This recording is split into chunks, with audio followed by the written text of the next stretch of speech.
Bon. Dieu, il est drôle parce que je demandais au Saint-Esprit, « Saint-Esprit, qu'est-ce que tu veux que j'apporte? » Puis j'avais ce titre-là dans ma tête, puis ça ne me tentait pas vraiment de le partager parce que je vis un petit peu cette situation-là. Mais le Saint-Esprit ne fait rien par hasard.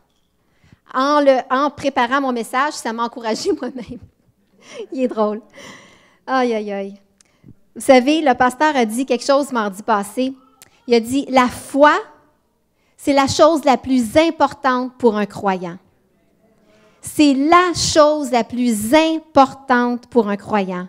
Parce que quand on a la foi, quand on croit vraiment que Dieu existe, c'est ça avoir la foi, c'est de croire que Dieu existe, qu'il est grand, qu'il est souverain, qu'il est puissant. Alors quand on croit à ça, notre vie change. Il y a quelque chose qui se passe dans notre vie. Il y a un déclic qui se fait. On ne peut pas vivre comme si on ne croyait pas. Dans le sens que quand on croit qu'il y a vraiment un Dieu, on va vouloir obéir à sa parole. Vrai? Si Dieu n'existe pas, pour nous, la parole de Dieu, ça ne veut rien dire. Mais si on croit qu'il y a un Dieu qui existe, on va obéir, on va vouloir apprendre à le connaître et surtout, on va lui faire confiance parce qu'on sait qui il est. Alors, si vous n'avez pas de foi, vous ne pouvez pas lui faire confiance. Si vous ne connaissez pas Dieu, vous ne pouvez pas lui faire confiance parce que vous ne le connaissez pas. Et le diable veut nous enlever la foi. Lui, son rôle, c'est de nous arracher ça pour que justement on soit comme paralysé. Puis la vie, c'est ça la vie, hein? Croyant ou non croyant, on a des épreuves. On passe par des chemins difficiles, des chemins épineux, des déserts même. Ça fait partie des choses de la vie. Puis je me disais justement, comment les gens qui ne connaissent pas Dieu, comment ils font pour vivre pour passer au travers des difficultés? Comment ils n'ont rien pour s'appuyer? Ça doit être terrible. Ça doit vraiment être terrible. Je me souviens, c'est parce que avant de dire ça, je vais juste dire que les gens du monde recherchent une paix. Ils vont tout faire pour aller chercher une certaine paix. Ils consultent des psychologues, ils vont consulter des psychiatres, ils vont même s'inscrire à des cours de yoga pour ressentir une paix intérieure. Mais ça ne marche pas vraiment. Ils pensent que ça marche, mais ça ne fonctionne pas. Il y en a même qui vont jusqu'au suicide. Et c'est vraiment triste. Je me souviens, quand j'étais jeune, secondaire 1 ou 2, 12-13 ans, il y a un jeune homme dans ma classe qui s'est suicidé. À 12-13 ans, comment tu peux te rendre aussi loin dans ton désespoir pour vouloir t'enlever la vie? Bien, parce qu'ils ne connaissent pas Dieu. Alors que nous, on a Dieu. On connaît Dieu. Mais il faut le connaître. Vous savez, avoir la paix, c'est avoir tout. Quand tu as la paix, c'est comme, tu as vraiment tout. Il n'y a rien de pire que de manquer de paix. C'est épouvantable. Tu sais, quand tu te sens comme tout à l'envers, en dedans, que vraiment tu as de l'inquiétude. Puis c'est ça, je disais tantôt, le diable veut nous enlever notre foi, donc la paix, ça vient avec, parce que ça nous paralyse. On devient paralysé. On devient comme une statue, puis on ne bouge plus. Puis c'est ça son but. Il veut nous paralyser, qu'on n'avance pas, pour que même qu'on manque le plan que Dieu a pour notre vie. Parce que Dieu, il a un plan pour chacun de vous. Mais il y a des épreuves, des choses difficiles à traverser. Puis le diable, au travers de ces choses-là, il veut juste qu'on devienne des chrétiens paralysés, qu'on n'avance pas parce qu'on vit une situation et on a peur. Il ne faut pas se laisser faire. Dieu veut qu'on lui fasse confiance. Dans Isaïe 30, le verset 15, ça dit « Votre seule force ». Alors ce matin, je vous dis ça. Votre seule force, c'est de garder votre calme et de me faire confiance. Votre seule force, gardez votre calme et faites-lui confiance. Il n'y a pas d'autre option. Vous gardez votre calme, vous faites confiance à Dieu. Je vous le dis, moi, ce verset-là, je me suis souvent accrochée à ce verset-là. Je le médite. Il faut le méditer. seule force, vous voulez avoir une paix? Votre seule force, vous gardez votre calme et vous lui faites confiance. Avec Dieu, ce n'est pas compliqué. C'est de croire, tout simplement. Mais il y a toujours des moments dans notre vie où on doit s'accrocher plus longtemps qu'on avait pensé. Qu'il y a des situations dans notre vie qui ne se règlent pas aussi vite qu'on aurait voulu. Est-ce que ça vous est déjà arrivé? Ah, ça arrive à plusieurs personnes. Peut-être que vous avez mis toute votre foi, vous avez prié, vous avez proclamé, vous avez loué. Il n'y a rien qui se passe. Dieu reste silencieux. C'est vrai. Peut-être même que vous avez eu des prophéties, comme quoi que Dieu vous assurait la victoire, que ça s'en vient, que votre situation va se tourner de bord, mais que en ce moment, il n'y a rien qui paraît. La situation reste pareille. Je peux vous en parler parce que moi, ça m'arrive. Je suis dans cette situation-là, puis ce matin, je voulais profiter de vous parler de... Des fois, qu'est-ce qu'on vit, si au moins ça peut encourager quelqu'un aujourd'hui. Pour ceux qui le savent, il y en a qui peut-être qui ne le savent pas, il y a 7 ans, le médecin a diagnostiqué que j'avais la sclérose en plaques. Notez bien que je ne dis pas que j'ai la sclérose en plaques. Le médecin a dit que j'avais la sclérose en plaques. C'est sûr que je me souviens, j'ai consulté parce que ça faisait plusieurs mois que je sentais des fourmillements dans mes 2 jambes, comme des vagues. Tu sais, quand on a la jambe engourdie, puis qu'après ça, il y a des fourmillements, mais moi, ça ne me lâchait pas. C'était de 24 heures, pendant plusieurs mois, de haut en bas, c'était comme des vagues dans mes 2 jambes. Et le médecin il me dit, écoute, je vais te faire passer une résonance magnétique du cerveau. Il dit, je pense que tu n'as rien, mais juste par mesure préventive, on va le faire. Donc, j'ai passé la résonance. Et quand je suis allée chez le médecin pour avoir les résultats, je m'en souviendrai toujours, je suis assis et je vois le médecin en train, c'était tout informatique, à regarder l'écran. Et je suis habituée de lire des documents médicaux parce que je travaille là-dedans. Donc, je sais que quand une IRM, on appelle ça une IRM, résonance magnétique, est négative, tu as 2 lignes, tu sais, examen normal. Moi, il y avait comme 2-3 pages, fait qu'il savait qu'il y avait quelque chose de pas trop normal là-dedans. Et là, le médecin, super délicatement, n'est-ce pas, m'a tout simplement dit, « Ah, ben coudonc, tu as la sclérose en plaques. » Elle m'a juste comme, pouf, lancé ça comme ça. Entre ça puis recevoir une chaudière d'eau glacée, je vous dirais qu'il n'y avait pas vraiment grande différence. Je vous avoue, là, ça m'a figé. Honnêtement, je ne m'attendais pas. Il n'y a personne qui s'attend à avoir une mauvaise nouvelle. Hein? Bon, je ne m'attendais pas à ça, puis j'étais paralysée, j'avoue. Ça m'a paralysée. Et sur le coup, c'est sûr que les genoux plient, hein? Oui, j'ai trouvé ça difficile. Et ma famille était vraiment là pour moi, mon mari, mes enfants. Ils m'ont écrit ils ont pris des cartons. On a commencé à écrire des versets bibliques. La maison était placardée de versets. Tu rentrais chez nous, ça avait l'air un peu bizarre, là. Il y avait des cartons partout, dans les murs, sur les portes. Puis dès que je commençais à faiblir, mes enfants, mon mari, Nathalie, regarde ce qui est écrit, Dieu t'a guéri. Puis on proclamait ces choses-là. Puis c'est ça, c'est comme, il ne faut pas se laisser abattre. Des mauvaises nouvelles, on va en avoir. C'est ça la vie, hein? Mais il faut prendre les bonnes armes, par contre. Puis, pour ceux qui ne savent pas, parce que je veux juste que vous compreniez, peut-être, la sclérose en plaques, c'est une maladie qui est comme une des maladies graves, OK? Ce que ça cause, c'est que c'est une dégénérescence du système nerveux central. Donc, les gens, moi, je fais mon suivi à tous les années avec mon médecin, qui est un neurologue, et lui ne traite que des cas de sclérose en plaques. Donc, je vois l'état des gens qui ont cette maladie-là. Il y en a qui sont en chaise roulante, sont paralysés. J'en ai même vu un qui était amputé, je ne sais pas pourquoi, mais de plusieurs membres, d'ailleurs. C'est sûr que quand tu consultes puis tu vois ça, je veux dire, il faut vraiment que tu te rentres dans la parole puis que tu t'accroches, là. Tu n'as pas le choix. Dieu c'est comme Dieu, c'est le seul espoir, parce que les médecins disent que c'est incurable. Il y a des médicaments, mais c'est juste pour prolonger l'évolution.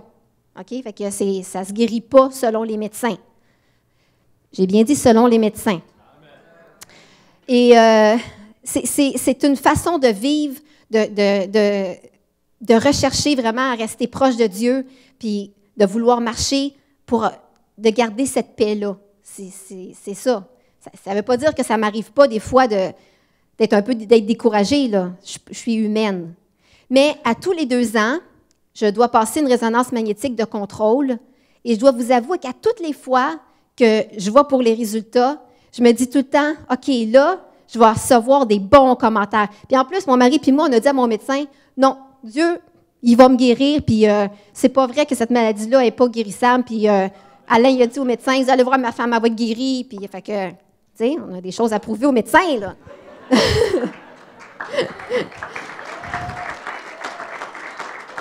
Mais c'est ça, à tous les 2 ans, je passe la résonance magnétique, puis je m'attends que le médecin me dise « Ah, je comprends rien. Vous n'avez plus rien, madame. Vous êtes complètement guérie. » Et dernièrement, je suis allée voir le médecin pour avoir les résultats de ça. Et j'étais vraiment certaine, je vous le dis, là, j'étais comme « Aïe, aïe, là, c'est mon jour. C'est sûr qu'il va dire que je suis guérie. Je le sens. Tu sais, je vais bien quand même. » Et le médecin m'a dit que ma condition s'était détériorée. Ouais, fait que c'est pour ça que je suis capable de vous parler ce matin, quand les promesses de Dieu tardent à s'accomplir, OK? Je vous avoue que sur le coup, j'étais vraiment déçue. Vraiment déçue. Je m'attendais à ce que le médecin me dise ça. Puis oui, j'ai dit à Dieu, pourquoi? Seigneur, pourquoi? Pourquoi, Seigneur, j'étais sûre que j'étais pour avoir la guérison? Parce que nous, on veut le voir de nos yeux. Tu sais, on veut que ça soit concret. Mais je sais qu'un jour, je vais arriver ici, puis je vais vous le dire. Je vais vous l'amener, mon papier, par exemple. Puis je disais à Dieu, Seigneur, j'ai-tu fait quelque chose de mal? Est-ce que peut-être j'ai mal prié? Peut-être j'ai-tu quelque chose contre quelqu'un? Peut-être que je n'ai pas pardonné? Peut-être j'aurais dû plus louer ou peut-être plus confesser, ou pourquoi, Seigneur, pourquoi? Et là, je lisais un livre, puis dans le livre, il racontait qu'un prédicateur est en train de prier. Il passait du temps avec Dieu. Et le Saint-Esprit l'a arrêté dans sa prière. Et justement, le Saint-Esprit lui parlait de nos lamentations et de nos cris. Le Saint-Esprit a dit au prédicateur, il a dit, « Sais-tu que je n'entends pas les cris de mes enfants lorsqu'ils pleurent et se lamentent? » Il n'entend pas les cris de mes enfants, OK? Là, le prédicateur, il dit, « Bien, Seigneur, voyons donc, j'étais sûr que tu les entendais. » Le prédicateur, il a dit, le Saint-Esprit, excusez, il a dit, « J'entends les cris de désespoir d'un pécheur lorsqu'il vient à moi, mais une fois que la personne est sauvée, elle doit marcher par la foi. » J'entends les cris de la foi. J'entends les cris de la foi qui consistent à appeler les choses qui n'existent pas comme si elles existaient. Ouais. Et ça me fait penser à ma maman quand j'étais petite. Quand mon frère et moi, on se chicanait, ou quand je rouspétais, parce que ma mère me disait quelque chose, elle me disait « Touc! J'ai fermé les petites portes de mes oreilles, je n'entends rien. » Et je vous le dis que quand ma mère me disait qu'elle avait fermé ses petites portes de ses oreilles, j'avais rien à faire. J'avais beau dire quoi que ce soit, elle avait fermé ses petites portes de ses oreilles, fait que je pouvais pas rien faire, je pouvais pas, tu sais, m'astiner avec ou quoi que ce soit. C'était comme, je savais là que la fréquence radio, elle se faisait plus là, elle m'écoutait plus. Et Dieu, c'est la même chose. Quand on se plaint et on se lamente, tic, tic. Il ferme les portes de ses oreilles. Il n'entend pas nos lamentations. Ça ne sert à rien. Je vous le dis tout de suite, ça ne sert à rien. Ça ne sert à rien. Dieu récompense la foi. Il récompense juste la foi. Amen. Alors moi, j'ai décidé de continuer de croire. J'ai décidé de continuer à m'appuyer sur la parole de Dieu. Parce que je sais qu'il y a juste la parole de Dieu qui est vraie. Quelqu'un a dit, « Le temps révèle les cœurs, le temps vient montrer la mesure de foi d'une personne. » C'est facile d'avoir la foi pour quelque chose de facile, là. Je veux dire, quelque chose qui se règle dans une journée, quelque chose qui se règle dans une semaine. Mais c'est autre chose de continuer d'avoir la foi quand ça se corse un peu, là. Quand ça fait 1 an, 2 ans, 10 ans que vous priez, puis que Dieu vous demande de continuer à persévérer. Dieu veut voir nos cœurs, veut voir jusqu'où vous êtes prêts à le croire en lui. Il y a des gens qui, parce que Dieu n'a pas répondu à leurs prières, ils deviennent rétrogrades. Ils pensent que Dieu leur a menti. C'est exactement ça que le diable veut que vous pensiez ce matin, si c'est votre situation. Il veut que vous pensiez que Dieu vous a oublié. Il veut que vous pensiez que ça ne donne rien de continuer de croire. Continuer à te lamenter, c'est toujours bien mieux ça. Vous savez, une personne peut vivre la même situation puis avoir 2 attitudes complètement différentes. Si on pense à Josué et Caleb, avec les 10 espions, je veux dire, ces gens-là ont vécu la même chose. Ils ont vu Dieu agir. Ils ont vu Dieu fendre la mer en 2. Qui aurait aimé ça, voir ça? Moi, j'aimerais ça. Tu vois ça de tes propres yeux. La mer qui se fend en 2, tu as des murs d'eau à côté, des poissons qui te saluent de même entre les 2. Puis toi, tu passes entre l'eau comme ça, juste bien content. Puis ils ont tous vu la même chose. Ils ont vu la colonne de feu, la colonne de fumée. Ils ont vu tous les miracles qui se sont passés, mais ils n'ont pas eu... Dieu leur avait fait une promesse. Je vais vous donner un pays où coule le lait et le miel. Et Dieu vous a fait une promesse. Je ne sais pas c'est quoi votre promesse. Vous la savez. OK? Vous la savez, la promesse que Dieu vous a donnée. Mais ils n'ont pas eu la même attitude. La promesse était là. Et qu'est-ce qui s'est passé? Dans Nombre 14, le verset 3, ça, c'était les 10 espions. Alors, les 10 espions sont rentrés pour voir Canaan, pour voir comment ça se passait.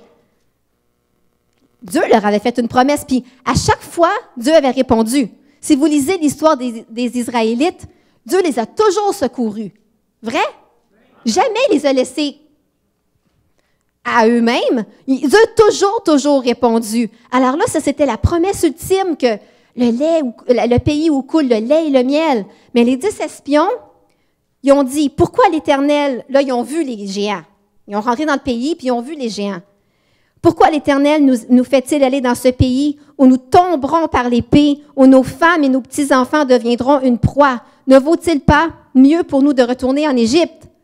Ils étaient prêts à retourner dans un pays d'esclavage où ce qui se faisait fouetter pour travailler dur, puis qu'il n'y avait rien en retour, au lieu de croire à ce que Dieu leur avait promis. Mais Josué et Caleb, dans le verset 6, eux, ils ont vu la situation différente. Ils ont vu les mêmes géants, les mêmes obstacles, mais c'est comme s'ils n'avaient pas vu ces géants-là. Eux, ils ont fixé leurs yeux sur la promesse de Dieu. Ils ont dit, et ils parlèrent ainsi à toute l'assemblée des enfants d'Israël. Écoutez, ils ont dit, le pays que nous avons parcouru pour l'explorer est un pays très bon, excellent. Si l'Éternel nous est favorable, il nous mènera dans ce pays, il nous le donnera. C'est un pays où coule le lait et le miel. Josué et Caleb avaient compris quelque chose. Eux, ils ont utilisé la foi. Ils ont choisi la foi. Ils ont vu les mêmes choses. Ils ont vu les géants. Ils ont vu qu'il y avait un obstacle. Mais eux, ils se sont dit, Dieu a dit. Dieu a dit. Et je vous dis ce matin, Dieu vous a dit. La parole de Dieu dit. Il faut s'accrocher à la parole de Dieu. J'aimerais ce matin vraiment que vous persévériez, même si ça fait 5, 10 ans, 15 ans que vous priez pour une situation, persévérez. Persévérez. Vous allez avoir la victoire. Parlez avec des paroles de foi. Parlez avec la parole de Dieu. C'est la parole de Dieu qui peut changer votre destinée. Écoutez, si vous allez chez le médecin, vous avez une maladie grave. Et là, vous allez chez le médecin. Le médecin vous dit, écoutez, je vais vous prescrire un médicament. Il est très, très, très efficace. Alors, vous prenez ce médicament 3 fois par jour Puis là, il vous donne 500 je ne sais pas trop comment on dit ça, là, 500 milligrammes. C'est ça. En tout cas, il vous donne la prescription. Il vous dit, après, à un moment donné, vous allez voir, vous allez être complètement guéri. Tout le monde, sans exception, va courir à la pharmacie. Il va acheter le médicament pour être guéri. Puis il va suivre exactement 3 fois par jour, OK, avant les repas, nanana. Il va tout faire exactement comme le médecin lui a dit. Nous, les chrétiens, la prescription que Dieu nous donne, c'est quoi? Croire, proclamer la parole de Dieu. Proclamer la parole de Dieu. Les promesses de Dieu doivent être proclamées. Mais nous, on est paresseux. On prend la prescription, puis on la met dans notre poche, puis on ne s'en sert pas. Mais, par contre, si un médecin vous dirait, écoutez, il va à la pharmacie, chercher ça, vous allez être guéri. Je vais y aller. Mais Dieu dit de faire ça. Oh, confesser. Pas sûr que ça marche, là. Peut-être que ça ne fonctionne pas. Qu'est-ce que Hébreux 4, 12 dit? Car la parole de Dieu est vivante et efficace, plus tranchante qu'une épée quelconque à 2 tranchants. Quand vous proclamez la parole de Dieu, il se passe quelque chose dans le spirituel. Il y a quelque chose qui se passe. Ce livre-là, là, je ne peux pas le prendre parce qu'il est trop lourd, la Bible. Mais la parole de Dieu, elle est vivante. Il y a quelque chose de puissant dans la parole de Dieu. C'est pas un livre comme les autres. C'est la voix de Dieu. C'est les promesses de Dieu. C'est ce que Dieu vous promet pour votre vie. La parole de Dieu est vivante. Il faut qu'on la proclame. Il faut que vous la dites à haute voix. Parce qu'elle est tranchante. Si vous la pensez dans votre tête, est-ce que l'épée va trancher? Ah, vous le pensez, là. Là, je réfléchis, là.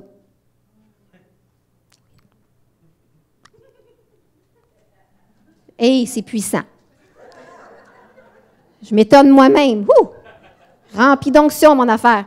Mais si je dis, par les meurtrissures de Jésus, je suis guéri. Si Dieu est avec moi, qui sera contre moi? Amen. Là, ça fait trembler l'enfer. Ah, puis le diable, il n'aime donc pas ça quand on fait ça. Parce que la parole, il se passe quelque chose. Vous parlez, il y a quelque chose dans le spirituel qui se passe. Il y a quelque chose qui se passe dans le spirituel. La parole, elle est vraie. Il faut que vous croyiez la parole de Dieu. Moi, c'est mon dernier espoir. Fait que je vous garantis que je vais m'y mettre à fond. Je vous le garantis. Et Dieu répond à nos prières. Jean 11, 40. Ne t'ai-je pas dit que si tu crois, tu verras la gloire de Dieu. Mais si tu crois, tu verras la gloire de Dieu. Qu'est-ce que ça nous coûte croire? Ah, ben peut-être que c'est pas vrai. Peut-être que non. Oui, c'est vrai. Si c'est pas vrai, qu'est-ce que vous faites ici? Josué 3, 7. Je serai avec toi comme j'ai été avec Moïse. Est-ce qu'il a délaissé Moïse? Ah, non. Marc 5, 36. Ne crains pas, crois seulement. Ne crains pas, crois seulement. Écoutez, des fois, ça devient... je vous dis pas que, en tout cas, dans ma vie, là, je ne suis pas rendue encore où ce que toutes les journées sont super à 100%, que je suis toujours dans la foi, puis que, tu sais, non, ça m'arrive de ouh! Tu sais, j'ai des symptômes des fois qui font peur, je vous avoue, tu sais, mais mon mari est toujours là pour m'encourager. Nat, oui, Alain, oui. Oui. Je ne suis qu'une humaine, mais je fais de tout mon possible pour garder. Oui, ça l'arrive des fois, puis ce que je veux dire, c'est que Dieu nous donne des clins d'œil, des fois pour nous encourager. Tu sais, je disais tantôt que Dieu n'entend pas nos cris, mais Dieu, il est bon. Il sait des fois qu'on a besoin d'un petit coup de pouce, Puis je vous l'ai déjà raconté, mais je vais vous le raconter encore. Ça fait peut-être 2 ans de ça. J'étais dans ma voiture, Puis, je regardais comme les roues du véhicule en avant de moi. Tu sais, je n'avais pas la tête comme ça. Et je priais même pas. Je faisais juste dire, « Ah, c'est donc bien lourd. » Tu sais, je me sentais une lourdeur. Puis c'était comme, des fois, c'est comme, on est toujours en train de... Des fois, c'est juste trop, puis c'est juste trop. Tu sais, ça arrive à tout le monde. Et je faisais juste penser ça. Et là, je me lève la tête et je suivais un cube blanc, un camion, un cube blanc qui était sale. Et je me lève la tête et je vois qu'est-ce qui est écrit. « Dieu t'aime, relève la tête. » Ouais. Je ne sais pas si c'est un ange qui écrit ça sur le camion, mais écoute, c'était un message que Dieu voulait vraiment que je voie. J'ai fait comme « Oh, Seigneur, merci, j'avais besoin d'entendre ça. » Mais je vous dis, si vous voulez marcher par la foi, Dieu va vous donner des petits clins d'œil comme ça. Il ne vous laissera pas tomber. Il sait des fois. Tu sais, Dieu nous connaît. On est juste des humains, comme je disais. Mais si vous prenez la décision de marcher par la foi, il va vous en faire des clins d'œil comme ça. Je vous le garantis. Puis c'est pas le seul clin d'œil que Dieu m'a fait. Il m'en a fait plusieurs. Je vous le dis, parce qu'il est bon puis il m'aime. Bien, je suis sa chouchou. Je m'excuse pour les autres. Mais, désolée. Oui, c'est moi. Ça dit dans Psaume 27, 14, « Compte patiemment sur le Seigneur. Ressaisis-toi, reprends courage. Oui, compte patiemment sur le Seigneur. » Nous, on ne veut pas être patient. On veut faire une prière, la mettre au micro-ondes, 2 minutes, poup, poup, poup, start, bip. Ça ne marche pas comme ça avec Dieu. Non. Il faut compter patiemment sur le Seigneur. Psaume 33, 4. Ce que le Seigneur dit est sans détour. Tout ce qu'il fait est solide et sûr. Quand il parle et ce qu'il dit, aussitôt fait. Je vais vous lire aussi Psaume 40, le verset 1. Je peux trouver mon psaume. Écoutez, ça, là, moi, c'est un de mes multiples versets préférés. Au verset 2, ça dit « J'ai compté fermement sur le Seigneur. » Je veux juste que... Ah, c'est pas la même version. J'aime mieux ma version. J'ai compté fermement sur le Seigneur. Il y a comme le mot « fermement ». Il aurait pu dire « J'ai compté sur le Seigneur ». J'ai compté fermement. Ça veut dire, il y a quelque chose, il y a un effort là, qui était là, là. Il a compté fermement. Comprenez-vous? C'est pas juste ça, j'ai compté sur le Seigneur. Non, j'ai compté fermement sur le Seigneur. Et qu'est-ce qui s'est passé? Il s'est penché vers moi. Il a entendu mon appel. Il m'a retiré du puits infernal de la boue sans fond. Il m'a remis debout, les 2 pieds sur le roc. Il a rendu ma démarche assurée.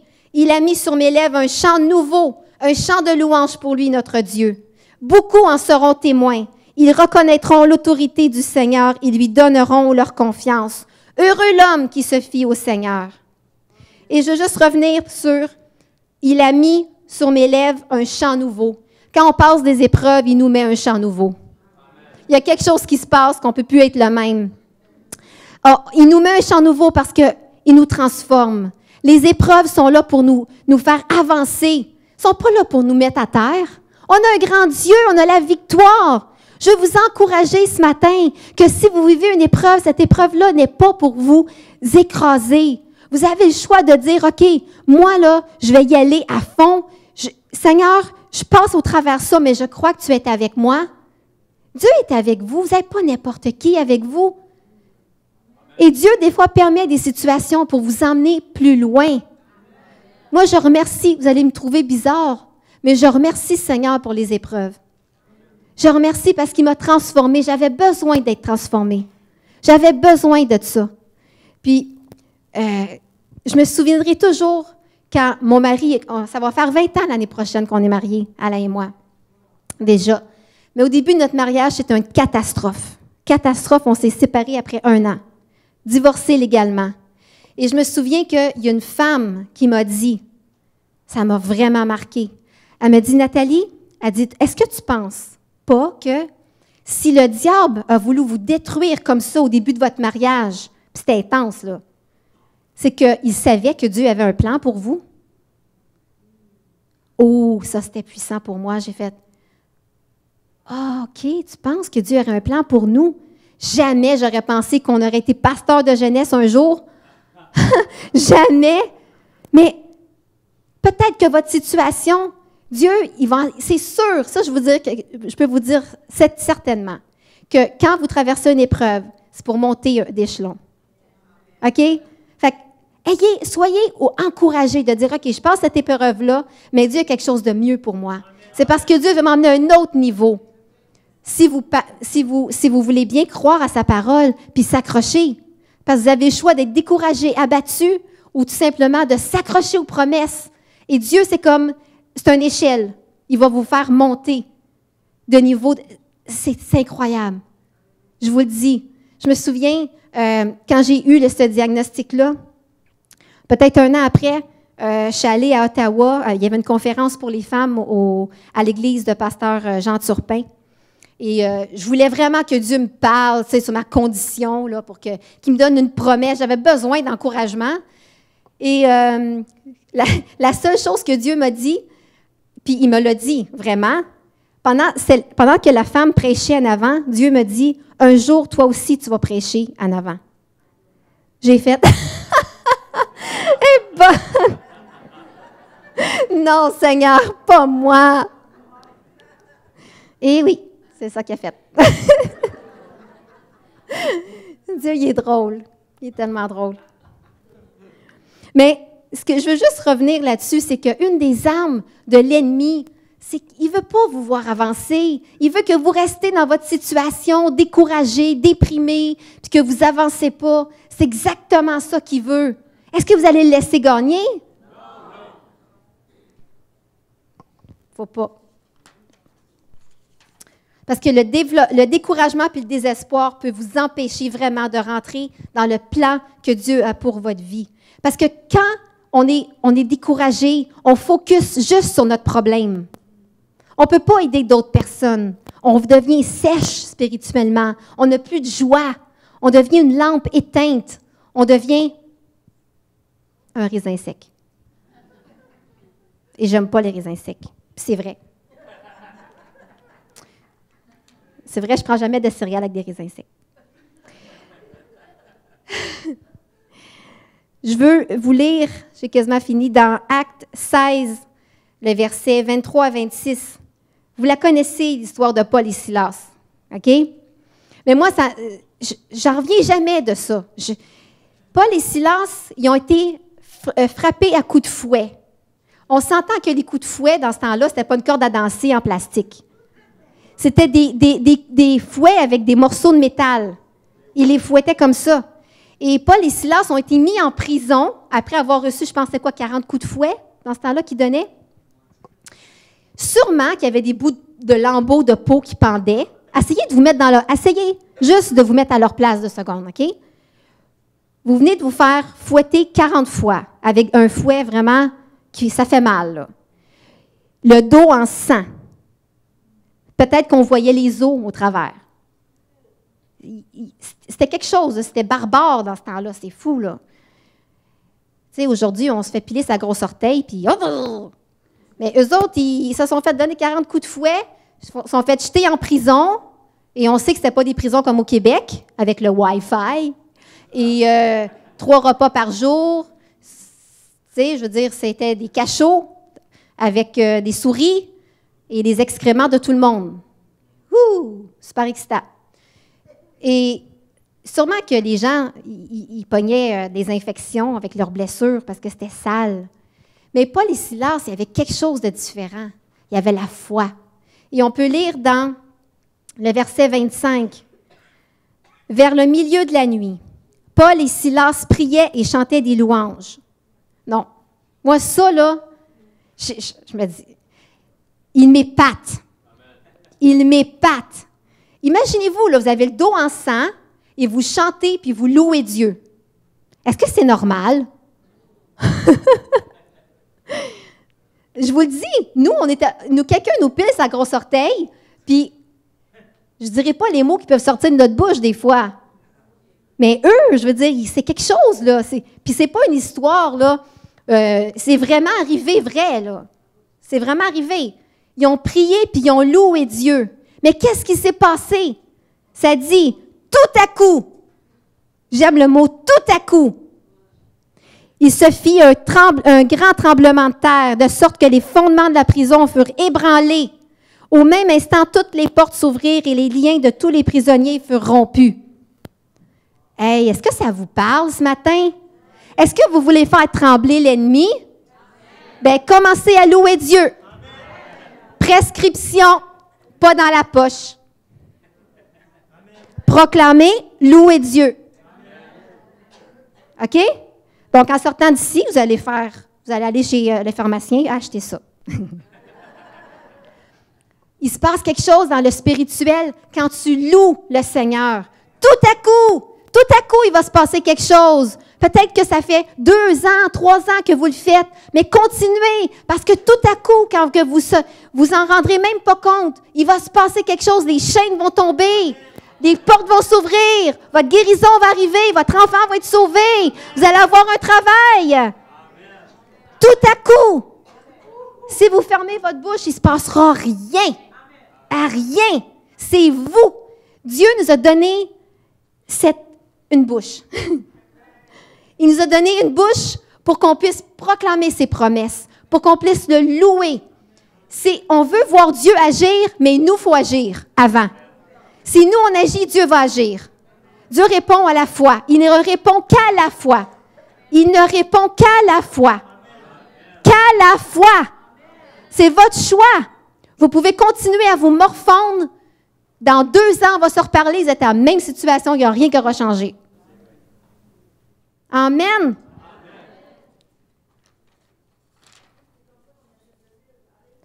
Oui, c'est comme ça qu'on achète de l'huile aussi. J'espère que je vous ai encouragé ce matin. Que si vous étiez découragé, vous allez sortir d'ici et dire, hey, moi, là, je choisis la foi.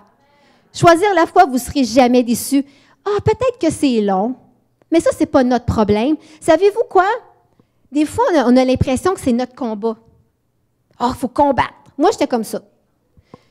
Puis ça me parle parce que des fois, on dit, là, j'ai une situation, puis c'est mon combat. J'ai tout sur les épaules, là. Fait que là, il faut que je prie d'une telle façon. Il faut que je fasse ça d'une telle façon. Il faut que je fasse ça d'une... Non, c'est même pas ton combat. C'est le combat à Dieu. Amen. Jésus a déjà tout accompli à la croix, c'est déjà fait. Nous, tout ce qu'on a à faire, c'est de le remercier pour qu'est-ce qu'il nous a déjà fait. Moi, je le remercie parce que par ses meurtrissures, je suis guérie. Je m'en fous de ce que le médecin a dit. Moi, Dieu, pour moi, est au-dessus de ce que les médecins ont dit. Amen. Alors, votre situation, il n'y a rien que Dieu ne peut pas changer. Rien. Il n'y a rien qui ne peut pas changer. Mais ouvrez votre bouche. C'est pas compliqué. Des fois, on se complique tellement la vie. Moi, je suis une personne que j'analyse beaucoup, puis ça m'arrive de compliquer les affaires. Il faut que je me remette dans la simplicité. Non, je crois, c'est tout. Je crois et je loue et je remercie. Et tout à coup. Amen. Amen. Je me sens encouragée moi-même. Claude, il y a un verset. Oui, viens.